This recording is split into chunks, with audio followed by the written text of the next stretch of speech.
La Belgique, championne d'Europe du tri sélectif, 87% des emballages y sont recyclés contre moins de 70% dans notre pays. On va s'intéresser justement à la situation en France avec Justine Veil.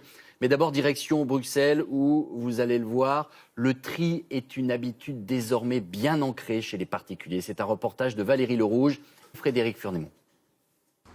Des sacs oranges, des jaunes, des bleus, des blancs et des verts et des camionnettes spéciales produits chimiques, le tri sélectif s'est imposé en Belgique comme nulle part ailleurs.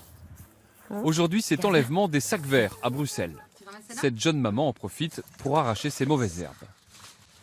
Les sacs verts, on y met tous les déchets du jardin. Donc, ça peut être si on a tondu la pelouse, l'herbe, les mauvaises herbes. Ça peut être des plantes qui sont en fin de vie, des branches, des feuilles. Et ce n'est qu'un sac parmi d'autres dans la cuisine. C'est pour tout ce qui est carton et papier. On a les sacs bleus, ça c'est pour tout ce qui est PVC, donc bouteilles en plastique et compagnie. Donc par exemple, moi je devais jeter ça, donc hop, ça va là. On a les sacs oranges qui sont nouveaux, qui sont assez nouveaux, et donc ça c'est tout ce qui est compost. Et ça, ce sont les sacs blancs, donc c'est tout le reste. 6 couleurs différentes à Bruxelles, sans compter les bouteilles, avec des sacs obligatoirement homologués, vendus 15 centimes en supermarché.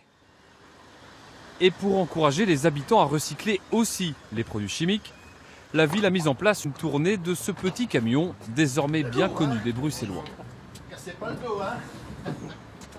J'ai ramené nos déchets de White Spirit qu'on utilise pour nettoyer les pinceaux. On met pas dans l'évier, ça? Non, pas tout à fait. Pas tout à fait. Non, enfin, on nous a appris qu'il vaut mieux pas. Et puis de l'huile de friture, comme on mange beaucoup de frites. On a beaucoup d'huile de friture. Vous la stockez? On la met dans des bidons et puis je viens déposer ça ici. Voilà. Ça va devenir des biocarburants. Donc ça va être recyclé et retraité. Et ça va être injecté dans les pompes à essence directement. Mais si les Belges sont aussi disciplinés, c'est parce qu'on les frappe directement au porte-monnaie en cas d'infraction.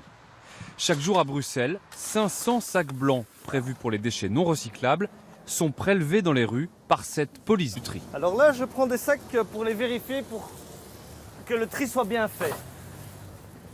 On tâte un petit peu les sacs, on regarde un petit peu, on voit qu'il y a des canettes, on voit que les gens ne font pas le tri. Les sacs sont embarqués vers la déchetterie où ils sont éventrés et inspectés dans le détail. Le sac est non trié, on voit manifestement des PMC, des bouteilles diverses et variées en plastique, papier et des bocaux en verre et un verre brisé non protégé.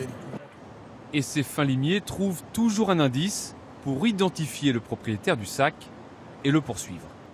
Là, nous avons retrouvé des virements bancaires, donc nominatifs. Voilà. Donc, il nous permet d'identifier à qui appartient le sac.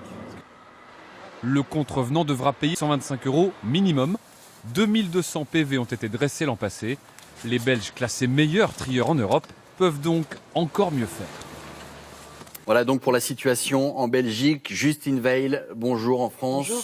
On n'en est pas là. Et on en est même très très loin, puisqu'en France, seul un Français sur deux trie systématiquement ses déchets. Alors il faut dire que contrairement à Bruxelles, eh bien, en France, la loi ne l'impose pas. Il n'y a aucune obligation de trier ses déchets, c'est simplement fortement recommandé. Au mieux, certaines communes prennent des arrêtés pour inciter les gens à mieux trier leurs déchets. Les éboueurs peuvent par exemple ne pas emmener une poubelle lorsqu'elle déborde de déchets recyclables. Et certaines villes vont même plus loin avec un système de taxes. Oui, mais elles ne sont pas très nombreuses. En 2016, on compte 190 collectivités qui surtaxent les déchets, principalement dans l'ouest et dans l'est de la France. Alors le principe, en fait, des codes-barres ou des puces électroniques sont posées sur les poubelles. On voit ici à Mérignac, près de Bordeaux, qui testent en ce moment le dispositif. Ensuite, à chaque passage, eh bien, les éboueurs vont scanner ces étiquettes, ces codes barres, et plus la fréquence de ramassage ou la quantité de déchets est importante, et plus ça coûte cher. Et alors justement, est-ce que lorsqu'on touche au portefeuille, ça incite les particuliers à faire un petit peu plus attention? Eh bien, globalement, oui, puisque dans ces communes, les ordures ménagères ont diminué de 41% et les déchets recyclables, eux, ont augmenté de 40%. Donc, ça veut dire que les gens trient plus, mais surtout, ils réduisent globalement leurs ordures, moins 8%. Et c'est ça le but, faire prendre conscience de la quantité de déchets que nous produisons et essayer de les réduire en limitant, par exemple, les emballages ou en se mettant au compostage. Et nous, on y voit un petit peu plus clair sur le tri grâce à vous, Justine. Merci beaucoup. Votre santé avec cette